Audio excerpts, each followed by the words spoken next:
මේ තව ප්‍රශ්නයක් තියෙනවා. පෙර භවයකදී සුදුරු ගති පැවැතුම් තිබූ අයකු මෙම ආත්මභාවයේදී සෞම්‍ය ගතියෙන් සිටියා. සුදුරු ගති ඇතිවන පරිසරයකදී නැවත පෙර ගතිය මතුවෙනවාද කියලා අහන්න. අද මේකට හොඳ කතාවක් තියෙනවා බුදුරජාණන් වහන්සේගේ දේශනාවකදී. එක්තරා භික්ෂුන් වහන්සේ නමක් හිටියා. ඒ භික්ෂුන් වහන්සේ පින්ඩපාත කරගෙන ඉන්නකොට හොඳ ලස්සන අඹ වනයක් තියෙනවා. හරිම සාන්ත පරිසරයක්. දැක්ක ගමන් බොහොම හිත ඇදිලා ගියා පරිසරයේ. එහෙලා හිතා මොකද කරන්නේ? භාවනා කරන්න ඇවිදලා ඉන්න හොඳ සාන්ත පරිසරය කියලා හිතාගෙන. අවසරේ තරම් ඉන්න ඕන කියලා බුදුරජාණන් වහන්සේලාටම ගියා. ස්වාමීනි මට මෙහෙම පරිසරයක් හම්බ වුණා. හරිම සාන්තයි. මට හිතෙනවා ගිහිලා ටිකක් භාවනා නියෝගීව දර්ශනා වඩලා ඒ පරිසරයේ ඉඳලා මේ මාර්ගය පූර්ණේ කරගන්න. බුදුරජාණන් වහන්සේ අගමල ඔක්කොම දන්නා මේ කියනකොට. මහාන ටිකක් නවතින්න. ඔය ගමන තනිය යන්න හොඳ නැහැ. මේ කවුරුවත් නැහැනේ. ඒකින්ද ඉන්න. ඉඳලා පස්සේ යන්න ලැහැත්ති වෙන්න. බෑ කො කියනවා. ආයෙත් ඇවිල්ලා හිටන් වෙලකට ටික වෙලාවකින් ස්වාමීනි අනේ මට යන්නම අවස්ථාව දෙන්න. මට නම් යන්න විතරයි තියෙන්නේ. මහාන පොඩ්ඩක් නවතින්න කියන එක අහලා. මේ කවුරුවත් නැහැ ගම තනිය යන්න සුසු නැහැ. තුන්වෙනි වතාවල පහුවෙල ආයෙ ඇහුවා. මහාන කැමැත්තක් කරගන්න. මට ප්‍රශ්නයක් නැහැ. ඒ අවසරය අරගෙන යන්න ගියා. ගිහිලා ගහක් මුලටලා ඉඳගෙන භාවනාවට කර්මස්ථාන සී කරලා හැදුවා විතරයි මොන කර්මස්ථානද? බැලුව දැන දේවාංගයන් වාගේ කාන්තාව පේන. හිත වික්ෂිප්ත වෙලා යනවා. මොකද මම මහණුනාද මෙච්චර මේ සුන්දර ලෝකයක් තියෙද කියලා හිතෙනවා. කාමයට හිත ඇදලා පිස්සු වැටෙන්න නේද මට කියලා බය වුණා. විදහාර නැගිටලා හිටන් මොන කරදරයක්ද මේ වෙන්නේ යන්නේ. මට මේ මොකද්ද හිද්ද වුනේ මේ හිත කවදාවත් ආපු නැති එකක් මේ සිද්ධ වෙන්නේ යන්නේ කියලා විදහාර ඉක්මන් කළා එතන යන්න කියලා. බුදුරජාණන් වහන්සේලාට කියලා කියනවා ස්වාමීන් හරි පුදුම සිද්ධියක් නෙවෙයි. මගේ හිතකවල් නොතිවිච්ච දේ මට සිද්ධ වුණා. මෙන්න මෙහෙම දෙයක් සිද්ධ වුණා මට මහා පුදුම කාම හැඟීම් බරිත වෙලා මෙහෙම දර්ශන වේද පටන් ගත්තා මේ සත්‍ය වුණා කියලා කිව්වා. මහානකොට මං කිව්වනේ යන්න එපා කිව්ව ඕකනේ. තනියෙන් ගැලපෙන්නේ නැති ගමනක් කියලා කියන්නේ හේතුවත් ඕකයි. උඹ මේට ඉස්සෙල්ලා ওই ප්‍රදේශයේ මිටු මහ රජ කෙනෙක්. ඔය රජුරුවන්ගේ අන්තපුරේ පිහිලා තියෙන නොතන. අද අම්බවණේ තමයි එදා උඹේ අන්තපුරේ. ওই පරිසරයේ ගිය ගමන් උඹට සිහි නැගිනේ ඕකකින් තමයි මං කිව්වේ යන්න එපා කියලා. පෙරතිවිච්ච කාමයන්ගේ හැතිරිච්ච කාම භෝගී ජීවිතය ගත කරපු මතකයේ වෘද්ධ පරිසරයේ එනකොටම ඇදලා ඉන්නවා. ඔන්න ඒ නිසා තමයි ඔබට ඕක යන්න එපා කියලා මම කිව්වේ කියලා කිව්වා. දැන් මහාන වෙලා මෙච්චර සංවර වෙලා අරිහත්ත්වයටපත් වෙන මාර්ගය වඩා ගන්න හිතව කෙනාට යදහස් විදගෙන සසර පුරුද්ද ආවේ නැද්ද? සසර තියෙන ස්වභාවය මතුන්නේ නැද්ද? මෙන්න මෙහෙම දේවල් වෙනවා. නරක අයට හොඳ වෙන්නත් හොඳ අයට නරක වෙන්නත් පරිසරයේ විශේෂයෙන් බලපානවා. බැරිලා නරක ගතිය ඇති පුද්ගලයෙකුට ඒ පරිසරයේ මේ අධ්‍යයය වැටෙන්න එහෙම හම්බුනොත් මිනිහා හරි අමාරු බේරා ගන්න. ඒ ගති ලක්ෂණට යනවා. ඒ වගේ හොඳ ගති ඇති පුද්ගලයෝ තියෙනවා. පෙර භවයේදී තාපසවරු වශයෙන් නැත්නම් යම් කිසි විදියක විසුණු වහන්සේලා යෝගී විසුණු වහන්සේලා වශයෙන් හිරෝ පරිසරයක ඒ විදිහට මැරිච්ච කෙනෙක් මේ ශරීරයේ ඉපදිලා ඉඳලා නරක පැත්තට යන්න යනකොට අපි තෝ විනෝද ගමනක් යන්න හැදිලා මේ ශරීරය. කල්තියත් එක්කලා බලනකොට අලුත බඳින්නේ ජෝලු වෙලා තමයි යන්නේ. හැබැයි ගිය අර පරිසරේ. ගිය ගාම මොන ජෝලුද? අනේ මහ මුලාවක වැටෙන්න ගියේ. මේ පරිසරයේ සාන්තව මට වහන වෙන්න තිබුණා. අර අදහස එනවා. අනේ නරක පැත්ත වගේ හොඳට නැහැ.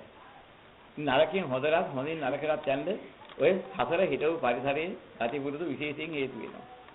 ඒ ස්වභාවය ඒකයි.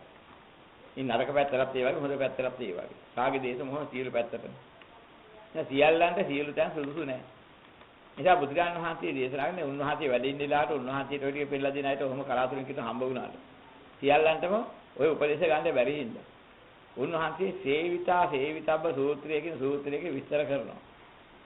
සේවනයේ කළ යුතු සහ සේවනයේ නොකළ යුතු දේවල් ඔබලම තේරුම් ගන්න. යම් මගක් යම් දෙයක් කරනකොට යම් ප්‍රදේශයක් ඇසුරු කරනකොට යම් පිරිසක් ඇසුරු කරනකොට යම් පිරි සිවුරක් හෝ ඇසුරු කරනකොට යම් පිරි භෝජනයක් හෝ ගන්නකොට ඒ තුලින් Tamanට පේනවා නම් රාග දේශ මොහ වැඩෙනවා කියලා. වහා මේක අයින් කරන්න. ඒ රාග දේශ මොහ සමනය වෙන්න ආධාරයි කියලා පේනවා නම් ඔයින් යමක්. ඒ දේ පරිහරණය කරන්න. යම් පිරිසක් ඇසුරු කරනකොට රාග දේශ මොහ වැඩෙනවා පේනවා නම් ඒ පිරිසෙන් ඉවත් වෙන්න. සමනය වෙනවා පේනවා ඒ පිරිස ඇසුරු කරන්න. යම් ආරණ්‍යයක් ඇසුරු කරනකොට රාග දේශ මොහ වැඩෙනවා වහාම ඒ ආරණ්‍ය ඉවත් වෙන්න. සමනය වෙනවා නම් ඒක ඇසුරු කරන්න. ඒ ගම තුල ඉන්නකොට ආයි රාග දේශ මොහ වැඩෙන පිරිසක් බාල දාකින ආරමුණු එහෙම වෙනවනේ. ඒ ගම ඇත්තල්ලා යන්නේ. නැන්න ඒ ගම ඇසුරු කරන්නේ. නියම් ගමකට ගිහිලා ඉතින් නෑ මහා ගමකට යනකොට. ඒ මහා ගමේ ඇසුරේදීත් ඔය විදිහේ රාග දේශ මොහ වැඩෙන පරිසරයක් බව පේනවනේ. ඒ ගම ඇත්තල්ලා යන්නේ. තව ප්‍රදේශයකට යන්නේ. මේ ආකාරයෙන් Tamanda සුදුසු තේන එනකම් හොයාගන්න. සියලු තැන සියල්ලන්ට සුදුසු නෑ කියලා පැහැදිලිව දේශනා කළා. ඒක එහෙම වෙන්න හේතුව මොකද? සසරේදී ආපු ගමනේදී අපි ඇසුරු කරපු තැන් බොහෝයි. ඒ නිසා ඒ තැන් දකින්නකොට පැරණි මතකයන්, පැරණි ලක්ෂණ මතුවලා ආපුවාම ඒ ගති ලක්ෂණ ධර්මයට අනුකූල නොහිටියනම් මනස පාලනය කරගන්න අමාරුයි සාන්ත පැතර පිටාන. ඒ නිසා වෙනස් වෙනවා. ඉතින් පුද්ගලින්ද දොස් කියලා බෑ. ඒ වගේ අවස්ථාවල් තමම මනා කල්පනාවෙන් වැඩි කරගන්න ඕනේ. ඒ ක්‍රමයේ තමයි සිද්ධ කරන්නේ. සමහර පුද්ගලයා අතර හැදි සාන්තයි. එතන ඉන්න කැමැති. ඒ හිත වැඩෙනවා. ඒ පුද්ගලයා අසුරු කරන්නේ. බලනකොට සංසාරයේ පෙර කාලෙකත් එහෙම සම්බන්ධ වෙලා සාන්තව ගත කරපු එවන් පිරිස් වෙන්න පුළුවන්. ඒ උපනිෂිත සම්පත් ලැබිලා ඒ වගේ ලැබෙනවා. ඉතින් ඒකයි කාරණා. දැන් ලෝතර බුදු පියාණන් වහන්සේ බෝධිසත්ව පාරමිතා පුරනකොට ඒ පාරමිතා ධර්මයන් ඇසුරු කරගෙන ආපු බුදු පිරිස් තමයි. උන්වහන්සේ දකින්නකොටම ඔක්කොම දාලා මහලුනේ. දර්ශනේ පේනකොට මුළු ලෝකෙම එපා වෙනවා. කොහොමද මෙච්චර දුර මේ හිත ලෙන්ගත වෙන්නේ? ඒ කාලේ ඉතින් මිනිස්සු හිතත් මේක තෝරා ගන්න බැරුව ගියා. උන්වහන්සේ ඉන්ද්‍රජාලිකය කිව්වා. ඒ වගේම උන්වහන්සේ ළඟ ආවර්තනී මායාව කියන වශීගුරුකමක් තියෙනවා. යන්න එපා ගෑනුන්ට කියනවා. මේ ඇවිදලාන මොකද අනික අන්නේ පරිබ්‍රාජිකව එහෙම විරුද්ධයි. යවන්න එපා. අද මිනිස්සු එහෙම ගෙදර ඉඳලා ඔන්නහව බෞද්ධ ගෞරව වෙනවා ගමට. යවන්න එපා. වශීගුරුකමක් කරගෙන ඉන්නේ. මිනිහෙක් එහෙම ගියොත් එහෙම ආයෙ ආපහු ගෙදර එන්නේ ආයෙ ඉවරයි. ආයෙ යනවා කොහෙන් අරන් ගියා දන්නේ. මෙන්න මෙහෙම වැඩක් වෙනවා. පවුල් විනාශ කරන්නේ. මහ විනයක් වෙන්නේ. ගමට එන්න දෙන්න එපා. දාන ටිකක් දෙන්න එපා කියලා මෙහෙම කෑග් ගහලා කියනවා. ඔය කියන්නේ අපි අහන්න ඕනේ නැහැ බලමුකෝ ගිහිල්ලා. ඔයා ගිහින් බලලා ඉන්න හොඳ විශ්වාසයෙන් කාන්තාවක් ස්වාමි පුරුෂයාට කියනවා. ගියා තමයි ආයෙ එන්නේ නැහැ. වැඩි හරියක් ආවහු යන්නේ නැහැ ආයෙ. ඔක්කොම අමතකයි. හිතන්දා බැරි දේ සිද්ධ වෙනවා. අනන්ත සංසාරයේ අර උතුම් ගුණات උත්තමයන් සමග ඇසුරු කරගෙන ඇවිදිලා උන්වහන්සේ ඔබ වහන්සේ කවදා හරි ලෞතර බුදු වෙන දවසට අපිටත් පිහිටක් වේවා. අපිත් ඔබ වහන්සේ පස්සේ එතකම ඔබ වහන්සේට අපවස්ථානකට එනවා කියලා. අර පාරමී ගුණ පූර්ණිය කරන ආපු ගානට පසුතලයේ හම්බ වෙනවා. ආවට පස්සේ ලෞකික විච කිසිම සම්බන්ධයක් ලොකු වෙන්නේ නැහැ. ඔක්කොම පාදුවිලි ගානට වැටලා හිටන් දන්නේ නැහැ. මේ මොහොතේදී ඒක මතුවලා වතල්ල යනවා. මෙහෙම ක්‍රමයේ දෙනවා. එහෙම තමයි බුදුරණන් වහන්සේ වැඩි ඉන්න කාලේ බොහෝ දෙනෙක් හිටි ගමන් ඔක්කොම දාලා මහා සම්පත් රජකම් අත්හැරලා ඔය පුංචි අන්තිම නිහතමානීව ජීවත් වෙන හිඟාකාලා ජීවත් වෙන වැඩිහිට වැස්සේ. අද නම් පෝෂණය කරනවා එක එකනා ගෙනහල්ලා එදා ඔවා තිබුණේ නැහැ. ලෝතර බුදුරණන් වහන්සේලාත් පින්ඩපාත වැඩි ඉන්නේ නැත්නම් දානියක් නැති කාලයක් මුලේ ආරම්භ කළේ. ඒ කාලේ උන්වහන්සේ පින්ඩපාත වඩින්න ඕනේ දානි නැත්නම් උන්වහන්සේලා ගෙනත් දෙන්න කෙනෙක් හිටියේ නෑ. අද නම් අනන්ත බුද්ධ පූජාව කොච්චර අහක දානවද දවසකට බුද්ධ පූජාව උන්වහන්සේ වෙනුවෙන් තියෙන. එහෙම හිට උන්වහන්සේට පින්ඩපාත වඩනකොට දානිය හම්බෙච්ච දවසක් තිබුණා. නගරයක මුළු නගරේ පින්ඩපාත වැල්ලා එක දවසක් දානිය හම්බුනේ නැහැ නගරේ. කවුරුවත් දම්පදක් දුන්නේ. එහෙම තිබිච්ච ලෝකේ අද කීපලක උන්වහන්සේ වෙනුවෙන් භෝජන පූජා කරලා ඉවතර දමනවා. ඒ අද සත්‍ය. එහෙනම් එදා ඒ වගේ අවස්ථාවක මුහුණ දෙන්න සිද්ධ වුණා. මේ ලෝක ස්වභාවය අන්නේ ඒකයි කියන්නේ. ඉතින් ඒ වගේම යම්කී පිරිසක් තමන්ගේ මුළු ශේෂහත සියල්ලම කැප කරලා. ස්වාමීනි මට මේ වැඩකුත් නැහැ. මට පැවිදි වෙන්න ඕනේ කියලා. අර සියල්ලම දාලා එන 80 කෝටියක් ධනෙ දාලා. ඒ වගේ දාලා සිටුවරු පැවිදි වුණා. ඒ වගේ තත්ත්වයක්පත් වුණා. රජවරු පුදුම විදියට ලෙන්ගත් විදියට බුදුන් වහන්සේට ගෞරව කළා. ඉතින් ඒවා මොකද සසර තිබෙන ස්වභාව සම්බන්ධතාවයන් නිසා තියෙන වෙනස්කම්. ඒවා එක එක විදිහයි. ඒවා එක අධ්‍යාපක පුරුදු නෙමෙයි. ඒවා එන වෙලාව අපිට හොයන්නත් බෑ කොයි මොහොතේ කොයි ආකාරයෙන් එනවද කියලා. ඔක්කොම විස්තර කියලා තියෙද්දි. මොකද යසෝදරා දේවියට තමන්ගේ පිරිසත් ඔක්කොමත් ඉන්න අය කිව්වා. යන්න නම් එපා. ඔය කුමාරයා එක්කලා.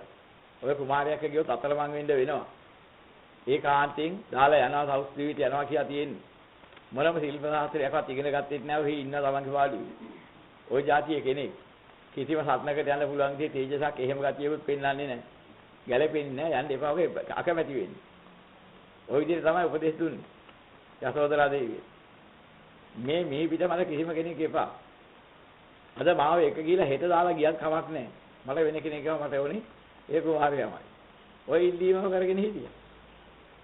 එදා හිටින් නෙමෙයි ඔය ආවේ. අනන්ත සංසාරේ ඉඳන් ආපු භාර්යාවිලා ආපු. අර සතර ප්‍රතිවිච්ඡ සම්බන්ධතාවය. මෙනවා කරත් එකක් අරින්න බැරුව ගියා. ඒ ඔක්කොම දුක් වේදනා විඳගෙන ඒ පසුපසම හිටියා. ඉතින් ඒක ඒවා නිකන් ඉන්නේවා නෙමෙයි. ඒ අනන්ත සංසාරේ සම්බන්ධතාවයන්ගේ හැටි. ඉතින් එහෙම හොඳට නරකට දෙකටම එනවා. දෙව්දත්තට ගැවැත්තකින් වැඩ කරන්නේ අනන්ත සංසාරේ සම්බන්ධ උපනුපන් තැනක හතුලා වුණා. කොච්චර මොනවා කරලා දුන්නත් දාපුවා කලේ හතුරුකම. ඒක නවත්තන්නත් බෑ. ඒක සම්බන්ධතාවයක හැටි. සතුරු සම්බන්ධතාවයේ මිතුරු සම්බන්ධතාවය ඔහොම යනවා වගේම සතුරු සම්බන්ධතාවයත් ඔය විදිහට එනවා. කොච්චර හොඳ කරත් මොන විදිහේ කරත් යුක්ති කතා කරලා හරියන්නේ නැහැ. අර ක්‍රියාවලිය වෙලා හතුරු ගතියම මතුවලා එනවා. කොච්චර හොඳ කරත් හොදක් කරන්න හිතෙන්නේ. හොදක් කියන්න හිතෙන්නේ. ඉතින් ඒකනේ මිනිස්සුන්ට දොස් කියලාත් බෑ. සතර ගමනකදී කාලයක් තිස්සේ හදාගත්ත වැඩපිළිවෙලක පොදු ප්‍රතිඵලයක් තමයි මේ ජීවිතේ සම්පීඩනයලා ඉන්නේ. ඒ නිසා මේක අපිට අද තියෙන යුක්තියෙන් අද තියෙන ධර්මයෙන් කතා කරලා මෙහෙර විසඳුම් දෙන්න බෑ කිව්වේ ඒකයි. මම මොනවා කරාට මට මෙහෙම කරන්න කිව්වට හරියන්නේ නැහැ. ඉතින් ඇයි මට මෙච්චර ආදරය කරන්න කිව්වට ඒකට හේතුව කියන්නත් බෑ. ඒක හරියන්නේත් නැහැ. ඔය සසරේ මහා කාලෙක ඉඳන් ආපු ගනුදෙනුවක සම්බන්ධතාවය නැහැටි. මේවා දකින්න ඕනේ. දැකලා ඉතින් මොන දෙයකින් කළා හරි අපි මේ අසුරු කරන්නේ ගැටෙන්නේ මොනවද? අනිත්‍ය දහම් වල තමයි. අසුරු කරන්න හෝ තරඟ කරන්න හෝ නිසි දෙයකට නෙමෙයි. ඇයි නිසි නෑ කියන්නේ? ජරා මරණ ශෝක පරිදේව දුක්ඛ දෝමනස උපායාසයන්ගෙන් ඒකාන්තයෙන් කෙලවර කරනවා මිසක් වෙන කිසිම හරයක් දෙන්නේ නෑ. හරයක් දෙනවා කියන රවට්ට අපි මුලා කරනවා මිසක් ඒවෙන් කිසිම ගන්න හරයක් ඇත්තේ නෑ. එහෙම ලෝකයකට තමයි මේ මුලා වෙලා ඉන්නේ. ඇලෙන අය, ගැටෙන අය, මුලා වෙන අය මිසක් ඔබ වෙන කවුරුවත් ඇත්තේ නෑ. සසර ගමන හැදිලා තියෙන ওই ටික තමයි. වෙන ඔගේ සුන්දර ලෝකයක් නම් ඇවිල්ලා නෑ. පස්සෙන් එන එක හැදුනත් මහා කරදරයක් වෙලා තියෙනවා. හතුර හැදුනත් මහා කරදරයක් වෙලා තියෙනවා. මෝරිය හැදුනත් මහා කරදරයක් වෙලා තියෙනවා. ඔක්කොම වෙලා අවුල් කරනවා. එහෙනම් ඇලෙන ගැටෙන මුලා වෙන ලෝකයේ තුල කවුරු වෙලා පස්සෙන් ආවා ගින්නක් පස්සෙන් එනවා මිසක් හොඳ එකක් නම් පස්සෙන් එනවා කියලා ඉගමනය කරන්න බෑ. එනක අනිසීමයි. අන්න ඒක දැක්කම අනිසි දැක්කහම හටගත්ත ලෝකෙත් හටගත්ත පිරිසත් අනිසි මිසක් නිසි නෑ කියලා දකින්න. අසුරට නිසි නම් ජරා මරණ ශෝක පරිදේව දුක් දෝමන සුපායාසයන්ගේ මිදෙන පැත්තකට වැටෙන්න ඕනේ. එහෙම සහනයක් නම් මේක ලැබිලා නැහැ. එහෙනම් අනිසි ලෝකයක් ඇසුරු කරනකොට තව තවත් දුකට ඇදගෙන යනවා මිසක් දුකේ නිදහස් වීම නම් කොහොමවත් මාත්‍රයකවත් ඉලක්ක නැහැ කියලා දැක්කම එහෙනම් හරයක් නැති වැඩක් කියලා දැක්කදාට ධර්මාවබෝධය ලැබුණා. ඔය තමයි පළවෙනි අවබෝධය. ඔය අවබෝධය ලබා ගන්න එක තමයි මේ වහලා තියෙන්නේ. මහ ලොකු දෙයක් නෙමෙයි. එහෙනම් බුදුරන් වහන්සේ වැඩි ඉන්න කාලේ ඔය පොඩ්ඩ කියා දීලා තමයි ඉඳගත් තැනින් මාර්ගඵල ලබලා නැගිට්ටේ. අංගයිදින් ආගේ එකක් ආවා නෙමෙයි. වෙන මොකද 아무තු හදක් ආවා නෙමෙයි. උඩ ගියා නෙමෙයි. ওই ධර්මාවබෝධය ඔය පොඩ්ඩ ලැබුණා. අනන්ත සංසාරයෙන් ලැබූ අවබෝධයක්. අනන්ත සංසාරයේ ලැබිලා නැහැ. මේ ලෝකේ හොඳයි කියලා නම් අල්ලන්න කොතනකවත් තැනක් නැහැ කියන අදහස. අනන්ත සංසාරයේ ඇදිලා නැහැ. එන්න හේතුත් නැහැ. ඒක ලෝතර බුදුන් වහන්සේ ලෝකයේ සියලු ස්වභාවය මෙන්න මේකයි කියලා කියා දුන්නාට පස්සේ වැටහුණ එකක් මිසක් කිසිම ලෝක සත්‍යයකට ඒ වැටහීම තනියෙන් ගන්න බෑ. ඒක ගන්න ලෝතර භාගමිතා බෝධි සත්‍ය භාගමිතා පුරලා ලෝකයේ කියා දෙන දේශනා ඥානයේ ප්‍රාතිහාර්යයත් එක්කලා ලබන්න ලෝතර බුදුබව. එහෙම නැත්නම් දෙයාසංගේ කල්පලක්ෂයක් වෙනි කාලයක් පෙරම් පුරලා තමන්ට විතරක් තේරුම් ගන්න පුළුවන් පසේ බුද්ධත්වයටපත් වෙන්න ඕනේ. අනික කිසිම කෙනෙකුට මේ ලෝකේ ගන්න හරයක් නැහැ කියන වචනේ ගන්න පුළුවන් කමක් නැහැ ඥානෙ ඉන්නේ අනික. ඔය ඉන්නේ කවදා හරි බුදුරයන් වහන්සේගේ දේශනා කරමු අකුරු වටයි පද තුනයි අහලා තේරුම් ගත්ත කෙනෙකුට. ඔන්න ඔය පොඩ තමයි නිවන් දකින්න අවශ්‍ය කරන්නේ. ওই ටික තේරුම් අරගෙන ওই ටික හොයන්න ගියොත් එහෙම තව පැටලෙන්න පුළුවන්. වැඩිපුර හොයන්න අවශ්‍ය නැහැ. ওই පොඩ්ඩයි තේරුම් ගන්න ඕනේ. නිසිද අනිසිද? අනිසිදයක් පරිහරණය කරනකොට කොහොමද සැපට හේතු වෙන්නේ? එහෙනම් එහෙම දෙයක් අසුරු කරනවා නම් අසාරත්වයේ මිසක් කොහෙද සාරත්වය ලෝකයා කියලා තියෙන්නේ. එහෙනම් මෙච්චර කාල අසාර ගමනක දුක් විඳින ආ මිසක් වෙන සම්පත්තියක් ලැබිලා නැහැ. ඇලීමයි ගැටීමයි මුලාවයි කියන මේ තුන් දහුවිච්ච කොටස් පරිහරණයට හම්බ වුණා. ඔය තුනෙන්ම හටගත්ත විනාශයක් මිසක් හොඳක් නම් හම්බ වුණේ නැහැ. ඔය තුර තියෙන තරගයක් තුල බැහැගෙන දාලා යන්න බැරිකමයි. විදවන්න බැරිකමයි. කරගන්න දෙයක් නැති මුලාවටපත් වෙච්ච පුද්ගලයෙක් ජීවත් වීම යරෙන්නේ. සාවනා සැනසීලා හම් වෙලා නැහැ කියලා ওই ටික දකින්නකොට දකින්නවා. දකින්න හිත මිදිලා යනකොට නිදහස් වෙනවා. ඔතනින් මාධ්‍ය පෑදිලා හිටන් කෙලවර කරා ගෙනියන 아무තු ඉගෙන ගන්න දෙයක් නැහැ බුද්ධ ආමතුල. ওই ටික තමයි ප්‍රධාන. ඉතින් ওই ටික කරගෙන තමයි දා බණහල අහක් වෙනකොට දහස් ගාණක් මාර්ගඵල අවබෝධ කළා කියන්නේ ඕකයි. ඒ හැකියාව අද නැතුව නෙමෙයි අදක් තියෙනවා. ඒ දහම් පොඩ්ඩ තේරුම් අරගත්තා.